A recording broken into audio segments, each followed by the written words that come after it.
Hello everyone and welcome to me and my colleagues' presentation about Cadbury and their connection to the child slavery on the cocoa farms in Africa. To get you to know more about this case, we're going to go back more than 100 years, all the way back to 1906. This was the year when information about slavery hit the British media for the first time.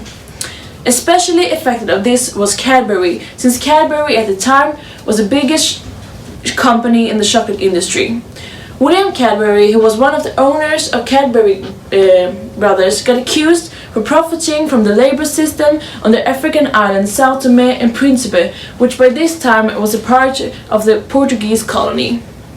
The man who made this accusation was Henry Navenson, who was a correspondent, a journalist, and was one of the most read writers about slavery at this time and had a big role in revealing about the African islands. However, this made William Cadbury investigate on his own how the working condition on the African island was. But still, after doing this, he and Navenson did not have the same view on the problem. Cadbury trusted the imperial power and was focusing more on the working condition of the people that worked on the farm, compared to Navenson, who instead wanted a radical change of the colonies and completely wanted to stop the loss of freedom. Eventually, all of this media publicity led to a lawsuit. A few family members from the Cadbury family decided to sue journalists for spreading libelous information and damaging Cadbury's reputation. And this was a lawsuit that Cadbury eventually won.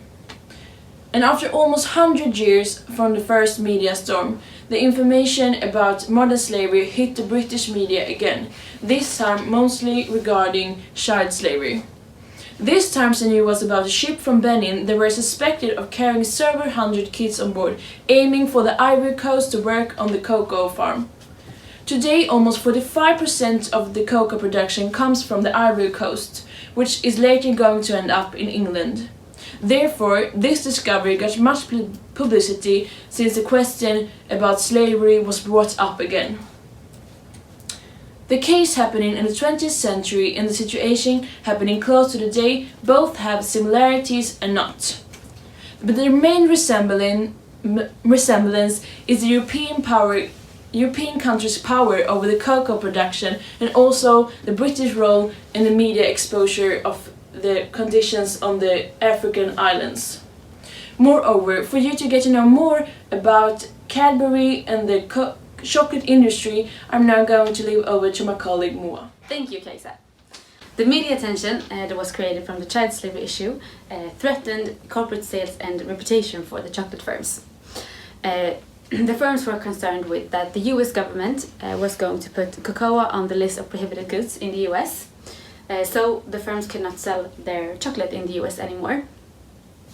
Companies began to identify responsibility for labor conditions, and they had to change their influence and responsibility in their supply chain. So the effect on the market then. The market responded more to actions from the government than to market pressure.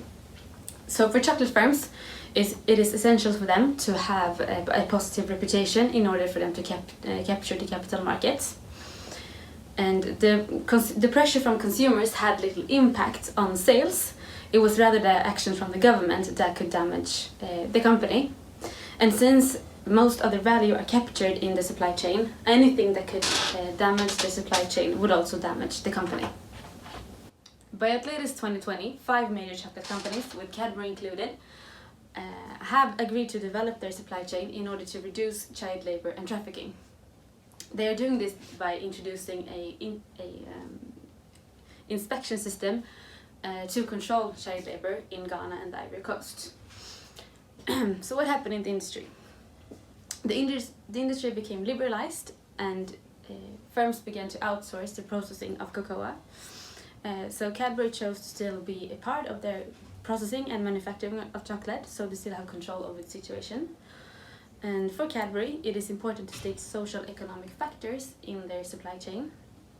They were among the first firms to recognize that in order to not risk the supply of cocoa, they needed to raise awareness to sustainability. They have done this by putting fair trade products in their strategy plan, and they are doing this to promote socio-economic sustainability. It is also important for them to maintain their position as provider of high quality chocolate in the market, and also to have a good relationship with the farmers in Ghana. So they launched a cocoa partnership to support cocoa farms, and it's an alliance with different stakeholders, such as a representative from Anti-Slavery International. And one aim with the cocoa partnership is to get the perspective together and build an action plan. And the second aim is to recognize opportunity for the farmers, build sustainable livelihoods, and also support local community development. The most discussed violation on cocoa farms nowadays is the use of child slavery. Several reports from around 2010 have shown that even the biggest chocolate producers in the world used cocoa in their production that was harvested with the help of child slavery. However, for the chocolate producers, it is really hard to know if their cocoa that they use in their production was harvested with the help of child slavery, since they buy their cocoa from wholesalers, and these wholesalers, they don't care if the cocoa is from farms that use child slavery or not. Cadbury, however, came up with an idea in 2009. They have faced similar issues 100 years ago, and they came up with the solution of partnering up with the Fairtrade Foundation. The Fairtrade Foundation set several standards to the cocoa farms and works closely together with them. One of the standards they set is that they are not allowed to use child slavery at all in their harvesting process. Therefore, Cadbury started to work very closely together with them, and they made sure that they bought only cocoa from farms that were actually certified by the Fairtrade Foundation. They even started selling chocolate bars that had a Fairtrade certificate on them, so the consumers could see that these chocolate bars were produced without any help of child slavery at all. In 2016, however, Cadbury suddenly announced that they wouldn't work together with the Fairtrade Association anymore. And the reason for that was that they would introduce their own sustainability program called Cocoa Life, which Dunia will tell you more about now. Cocoa Life is a foundation initiated by Cadbury's parent company, Mondelez International. Cocoa Life has similar goals to Fairtrade concerning sustainability and the goal to put an end to child slavery. The advantage of launching their own initiation program is that they will save money. It costs a lot to be a part of a Fairtrade certification program. Another disadvantage which has come with being with the Fairtrade program is it's not an effective differentiation strategy on the market. Most other chocolate manufacturers nowadays either have their own certification program or they're part of the Fairtrade organization. However, this must come with some of its own disadvantages.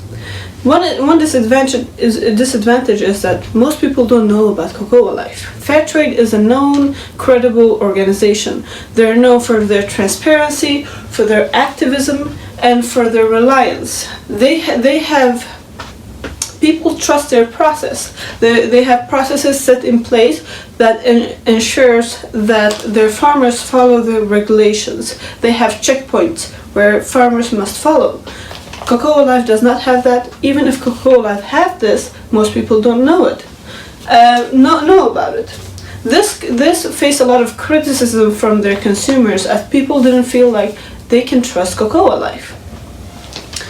Responding to this criticism followed that Cocoa Life started to cooperate with Fairtrade again, not as being a part of Fairtrade's program, but more to cooperate to set up a transparent process where their goals are clear and where the process is, people can trust the process.